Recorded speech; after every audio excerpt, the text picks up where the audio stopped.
Hi ಎಲ್ಲರಿಗೂ ನಮಸ್ಕಾರ. ಇದು ನನ್ನ ಡೈಲಿ ರೊಟೀನ್ ಮಿನಿ ವ್ಲಾಗ್. ನಾನಿವತ್ತು ಎದ್ದೋಳಿದ್ದೆ, ಪ್ರೇಯರ್ ಹೇಳಿದೆ. ನೆಕ್ಸ್ಟು ನಾನು ಬಿಸಿನೀರು ಕುಡಿಯೋಣಂತ ಬಿಸಿನೀರು ಕುಡಿದೆ. ಆಮೇಲೆ ಸ್ಥಾನಕ್ಕೆ ಹೋಗಿ ಫ್ರೆಶ್ ಅಪ್ ಎಲ್ಲ ಹಾಕಿ ಬಂದೆ. ನೆಕ್ಸ್ಟು ನಾನೆಲ್ಲ ರೆಡಿ ಆದೆ. ಮತ್ತು ಇವತ್ತು ಸಂಕಷ್ಟಿ ಅಲ್ವಾ, ಅದಕ್ಕೆ ಅಭಿಷೇಕ ಮಾಡಿದೆ.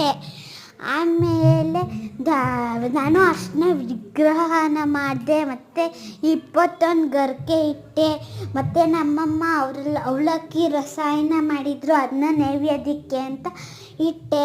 ನೆಕ್ಸ್ಟು ದೇವಸ್ಥಾನಕ್ಕೆ ಹೋಗಿ ಬಂದೆ. ಆಮೇಲೆ ನಾನು ಬರೋಷ್ಟರಲ್ಲಿ ನಮ್ಮಮ್ಮ ಟೊಮೆಟೊ ಬಾತ್ ಮಾಡಿದರು, ಅದನ್ನ ತಿಂದೆ. ನನಗೆ ತುಂಬ ಇಷ್ಟ ಆಯಿತು. ಆಮೇಲೆ ಟೈಮ್ ಇತ್ತು ಅಂತ ನ್ಯೂಸ್ ಪೇಪರ್ ಓದಿದೆ.